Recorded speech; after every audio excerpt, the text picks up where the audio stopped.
Hola, querido hermano y amigo, saludos para usted en el amor de Dios. Este es el comentario de la lección de Escuela Sabática, lección 9. Estamos estudiando sobre el libro de El Génesis. Está titulado este estudio Jacob, el suplantador. Texto para memorizar Génesis 27:36. Y Esaú respondió: Bien llamaron su nombre Jacob, pues ya me ha suplantado 2 veces. Se apoderó de mi primogenitura, y aquí ahora ha tomado mi bendición. Y dijo: ¿No has guardado bendición para mí? Ahora retomamos la historia familiar de Isaac, el hijo del milagro y predecesor de la simiente prometida. Sin embargo, la historia no comienza particularmente bien. El carácter defectuoso de su hijo Jacob se manifestará en la rivalidad entre los dos hermanos por la primogenitura. Génesis 25, 27 al 34. Y por consiguiente, en el derecho a obtener la bendición de Isaac. Génesis 27. Como Jacob engaña a su padre y le roba la bendición a su hermano mayor, tendrá que huir para salvar su vida. En el exilio, Dios lo confronta en Betel, Génesis 28, 10 al 22. Desde entonces, Jacob, el engañador, también sufrirá algunos desengaños.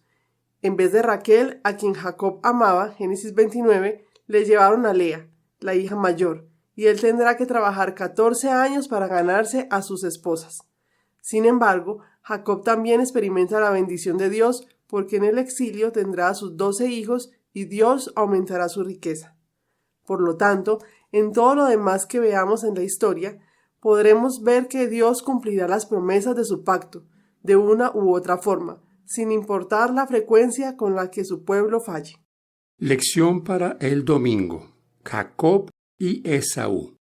Génesis 25, 21 al 34. Compara las dos personalidades de Jacob y Esaú. ¿Qué cualidades de Jacob lo predisponían para merecer la bendición de Isaac? En estos dos hermanos encontramos la lucha de dos naciones. Lucha que inició antes de nacer. ¿Qué personalidad tenía Jacob?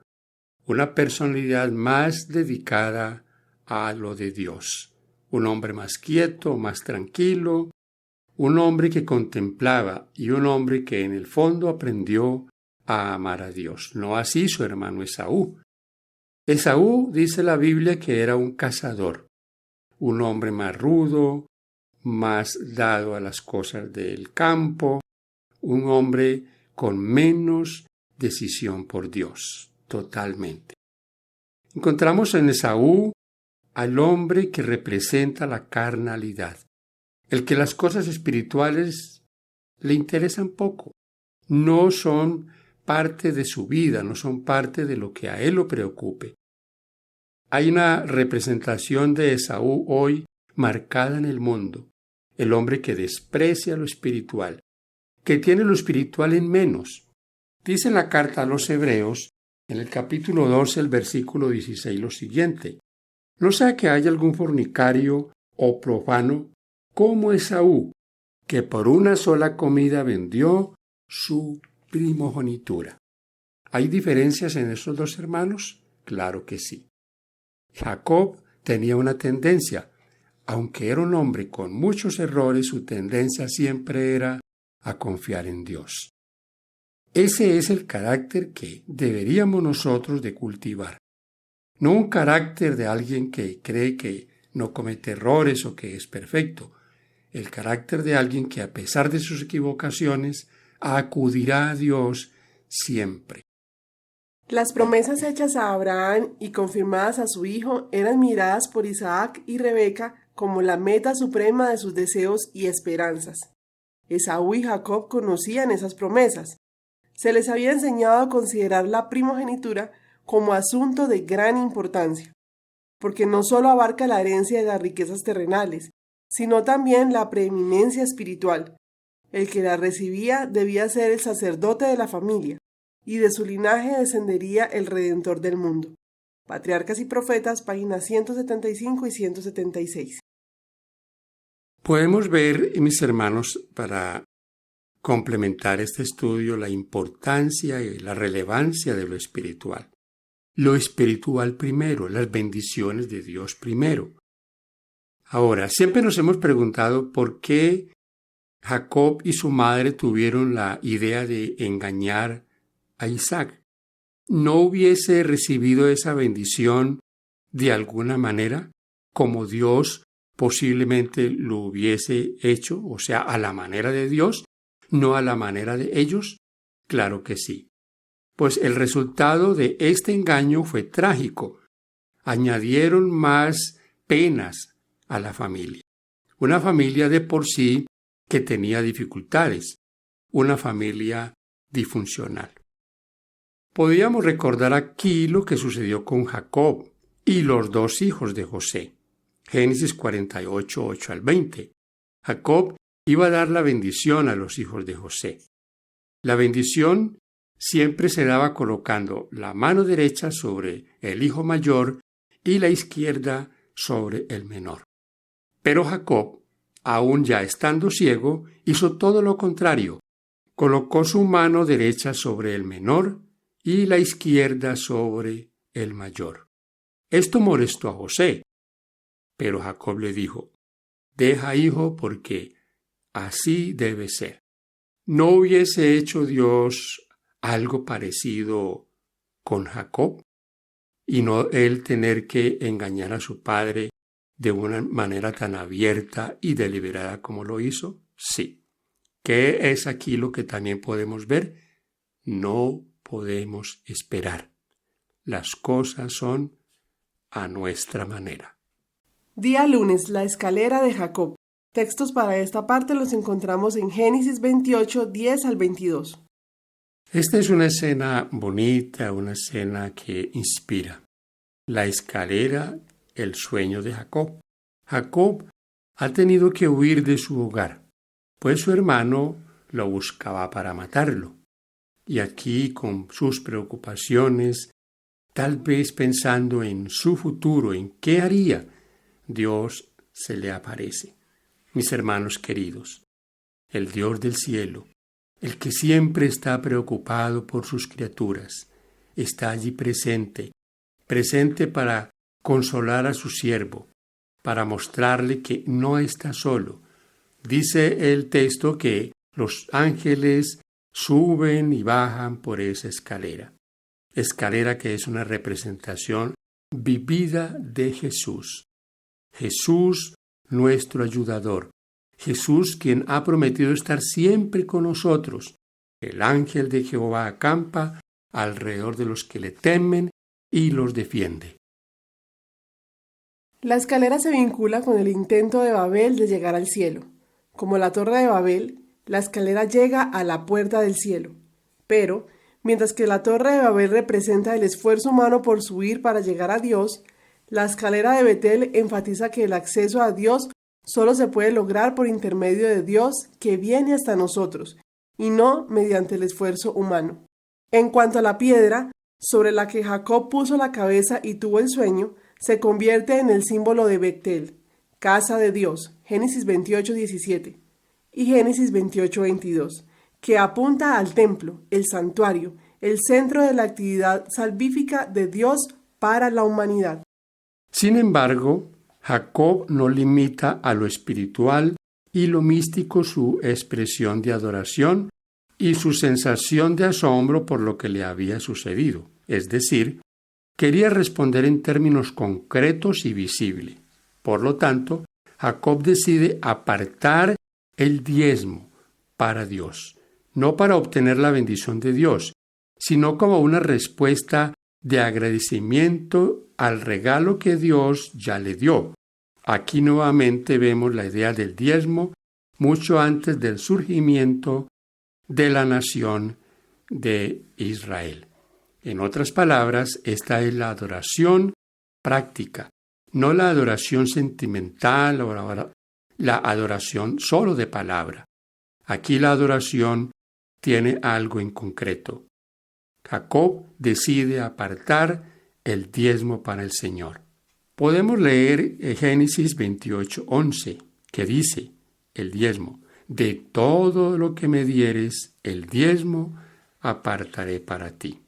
El engañador engañado. Texto central, Génesis 29, 1 al 30. ¿Cómo y por qué Dios permite el engaño de Labán? ¿Qué lecciones aprendió Jacob? Digamos que no es la regla, pero es muy natural que el engañador sea engañado, que el estafador sea estafado. Así que, mis hermanos queridos, en este aspecto debemos enfatizar un poco en un tipo de engaño que hoy tenemos en el mundo, el engaño doctrinal, las falsas doctrinas. Quien engaña con falsas doctrinas no solo está engañando a aquel que le escucha, a aquel que le cree, se está engañando a sí mismo. Encontramos en esta sección a Jacob engañado. Pero Jacob fue un engañador. Engañó a su padre para obtener la bendición que correspondía a su hermano. Mis queridos hermanos, en estas cosas debemos aprender lecciones para nosotros. ¿Aprendió Jacob lecciones para él? Claro que sí. ¿Qué lecciones nosotros deberíamos aprender? A tener confianza en Dios y a esperar en su tiempo. Y a hacer lo correcto. Si hacemos lo correcto no tendremos problemas. Es posible que hacer lo correcto muchas veces nos cueste. Nos cueste tal vez asuntos económicos, nos cueste perder dinero, perder tal vez amistades, perder un trabajo, pero ser correcto trae beneficios, trae seguridad, mas no el usar el engaño. Jacob comprende ahora lo que significa ser víctima de un engaño. Irónicamente, Dios le enseña a Jacob acerca de su propio engaño mediante el engaño de Labán. Aunque Jacob como engañador, Génesis 27:12, sabe bien lo que significa el engaño, se sorprende cuando es víctima de la artimaña. Por lo tanto pregunta, ¿por qué pues me has engañado? Génesis 29:25, lo que muestra que él sabe que el engaño está mal.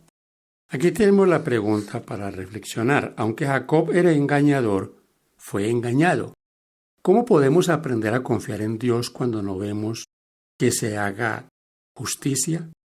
Cuando vemos que las personas que hacen el mal se salen con la suya, o cuando vemos sufrir a los inocentes, ¿cómo nosotros debemos reaccionar? Día miércoles, la bendición de la familia. Textos Génesis 29:31 al 30:22. Para Jacob, los últimos 7 años de exilio fueron una carga, y con todo, también fueron los años más fructíferos. Jacob será el padre de 11 de los 12 hijos que pasarán a ser los antepasados del pueblo de Dios. Este segmento constituye el centro de la historia de Jacob, Génesis 25:19 al 35:26, y comienza y termina con la frase clave, Dios abrió su matriz, refiriéndose a Lea, Génesis 29:31, y a Raquel, Génesis 30:22. Cada vez que esta declaración va seguida de nacimientos, la evidencia es que estos nacimientos son el resultado de la acción milagrosa de Dios. Hay aquí algo en lo que yo quiero hacer énfasis, mis hermanos y amigos, y es en la intervención divina en algunos nacimientos. ¿Qué es lo que quiero decirles? No todos los nacimientos son de carácter divino. Dios ha dejado en el hombre la libre elección de tener hijos o no tenerlos. En este caso había un ingrediente especial. Estas mujeres eran estériles, no podían concebir. Pero la Biblia dice allí que Dios abrió la matriz de ellas y dieron hijos a Jacob. Hijos que se constituyeron en los patriarcas, en los antepasados de la nación judía. Mis hermanos y amigos, no podemos caer en la tentación de pensar que Dios ha creado a todos los seres humanos y que por consiguiente los tiene que salvar. Si nosotros creyésemos en esa idea, la idea de que todos los que nacen en este mundo son producto de la voluntad divina, entonces tendríamos que aceptar que los millones que nacen por causas diferentes a una relación de pareja, por causas diferentes a una planificación, son voluntad de Dios. Muchos de ellos por violaciones, muchos de ellos por incestos, muchos sin haber sido planeados. Muchos inclusive que han tratado de abortar pero no han podido. En mi caso he conocido mujeres que trataron de abortar a sus hijos y finalmente tuvieron que tenerlos, casi a la fuerza. Algunos de ellos que pueden llegar a nacer con problemas de salud y hijos que nacen con problemas mentales. Mis queridos hermanos, la bendición de esta familia fue una bendición completamente del cielo. A pesar de que fue una familia con muchas dificultades, que estos hombres, siendo los antepasados de la nación de Dios, del pueblo de Dios, tenían caracteres totalmente diferentes y caracteres de los cuales nosotros no quisiéramos tener, pero fueron los elegidos por el Señor y de los cuales Él se proveyó un Salvador para la humanidad. La pregunta para esta sección es la siguiente: ¿de qué manera esta historia revela que los propósitos de Dios se cumplirán en el cielo y en la tierra, a pesar de las debilidades y los errores humanos? Hemos llegado a la parte final de nuestro comentario, lección para el día jueves. Jacob se va. Jacob decide regresar a su familia, pero todo no está tan claro. Y allí también se pueden ver las tretas de su suegro, cómo su suegro trata de retenerlo, cómo su suegro vuelve nuevamente a engañarlo. Mis queridos hermanos, ¿estamos recogiendo lo que hemos sembrado? ¿Está recogiendo Jacob su propia siembra? Como hemos visto en nuestro estudio, Jacob, de engañador, pasó a ser engañado. Ahora decide regresar a su casa, pero está preocupado, porque allí está su hermano Esaú. Génesis 30:30. Los textos que tenemos para esta sección están en Génesis 30, 25 al 32. La pregunta es, ¿qué sucede y qué tipo de razonamiento utiliza Jacob? ¿Cómo es la respuesta de Labán? Había sido un rodeo muy largo para Jacob, quien originalmente se había ido de casa para encontrar una esposa. Probablemente no había sido su intención inicial permanecer tanto tiempo lejos de su país, pero los acontecimientos lo mantuvieron alejado durante años. Ahora es el momento de regresar a casa. ¿Y con qué familia tan numerosa? Con todo, ¿por qué Jacob no dejó a Labán antes? La sumisión antinatural del patriarca sugiere que quizás haya cambiado, que entendió la lección de la fe. Es decir, Jacob esperó la señal de Dios para irse. Recién cuando Dios le habla, Jacob decide trasladarse. Dios se revela a Jacob como el Dios de Betel y le ordena que deje la casa de Labán y regrese a la tierra de su nacimiento. Génesis 31:13. Con las mismas palabras que Dios usó para llamar a Abraham para que se fuera de su tierra. Génesis 12:1. Lo que también lo ayudó a ver que era hora de irse fue la actitud de los hijos de Labán y del mismo Labán. Génesis 31:1 y 2. Jacob habría dejado a su astuto pariente mucho antes si no hubiese temido encontrarse con Esaú.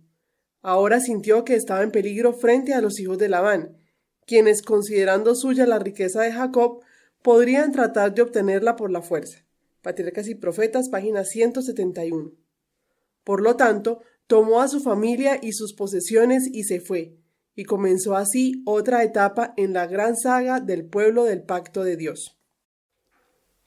Dios eligió a Jacob no porque él lo mereciera, sino por su gracia. Y sin embargo, Jacob trabajó duro para tratar de merecer la gracia, lo que en sí es una contradicción.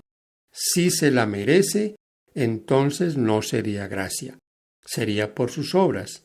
Romanos 4, 1 al 5. lo que es contrario al Evangelio. Recién más tarde Jacob comenzó a comprender el significado de la gracia de Dios y lo que significaba confiar en el Señor, vivir por la fe y ser completamente dependiente del Señor. La experiencia de Jacob contiene una lección importante para los ambiciosos. No se esfuercen por ascender a expensas de los demás. Jacob pensó lograr el derecho a la primogenitura mediante el engaño, pero se chasqueó. Pensó que había perdido todo, su relación con Dios, su hogar y todo lo demás, y allí estaba como un fugitivo frustrado. ¿Pero qué hizo Dios? Lo contempló en su condición desesperada, vio su desengaño y vio que había en él elementos que redundarían para la gloria de Dios. Tan pronto Dios vio su condición, le presentó la escalera mística que representa a Jesucristo. Aquí está el hombre que había perdido toda la relación con su Dios, y el Dios del cielo lo contempla y consiente en que Cristo salve el abismo abierto por el pecado. Podríamos mirar y decir, anhelo el cielo, pero ¿cómo puedo alcanzarlo? No veo ningún camino. Eso es lo que pensó Jacob, y por eso Dios le mostró la visión de la escalera, y esa escalera conecta la tierra con el cielo, con Jesucristo. Un hombre puede subir por ella, pues la base descansa sobre la tierra y el peldaño superior llega hasta el cielo. Comentario Bíblico Adventista, tomo 1, página 1109. Hemos llegado al final, mis hermanos queridos. Gracias por acompañarnos hasta este punto y por compartir. Aquí hay una reflexión final. ¿Saben ustedes que cada uno de nosotros posee un carácter como el carácter de Jacob iniciando su vida? Pero ese carácter, esa experiencia puede ir en crecimiento. Nuestro carácter debe madurar y debe crecer hasta llegar a ser uno con Jesús.